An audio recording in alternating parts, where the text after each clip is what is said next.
É porque storytelling, você não precisa nem tocar num livro. Storytelling são 3 pontos. Uma história hipotética ou de terceiro, você entra na história, pega a pessoa, trava o pino igualzinho de airbag, se tocar os 3 pontos, explodiu. Então a galera fala uma dificuldade. O que é storytelling? Storytelling é o seguinte: eu conto a história de alguém, nunca começo com a minha. Depois eu entro nessa história. Depois eu te ponho na história. E o boom da história é, vamos atravessar a ponte. Se a pessoa só entender essa aula.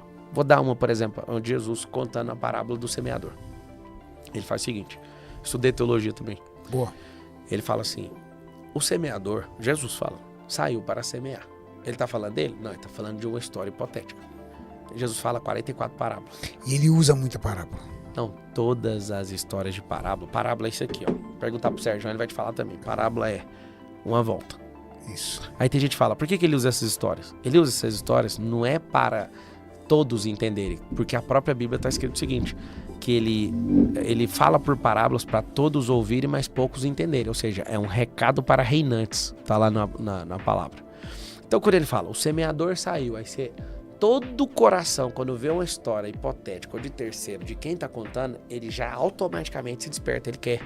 Aí ele fala, ele tá dando atenção. Aí ele fala, e aí ele jogou, eu vou contar aqui do jeitinho que eu faço pra você entender.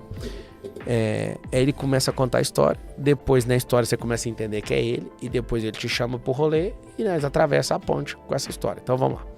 Se eu começar a contar, o semeador saiu para semear. Ele pegou semente, jogou no asfalto. Ele jogou nas pedras, jogou no espinho, jogou em tal lugar. Eu, por exemplo, eu já fui semeado num lugar onde era espinho. As pessoas não queriam que eu prosperasse naquele lugar.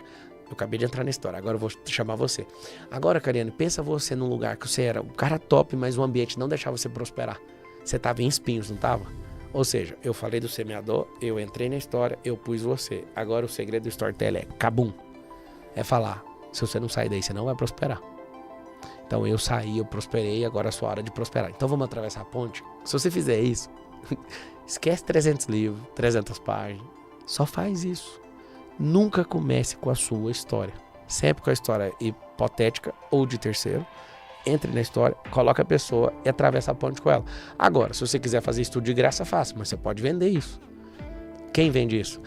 E o Big Brother, eu assisto, é de graça. Quem falou, moço? O maior faturamento líquido da Rede Globo é o patrocínio do Big Brother. Sim. Internet não é de graça, Facebook não é de graça. Tudo que é de graça, você que está assistindo, o produto é você. E isso, eu gosto tanto de revelar isso para as pessoas, para elas pararem de ficar no jogo dos comentários. Comentário não vai pagar suas contas. Se você for um criador de narrativa, isso vai mudar tudo. Então eu resolvi criar minha narrativa. Eu resolvi zoar com quem me zoa. Eu zoei, eu quis fazer isso. Por quê? De novo, não existe energia negativa isolada. Toda energia negativa é acompanhada de positiva. Tudo que tem ônus tem bônus. Aprenda.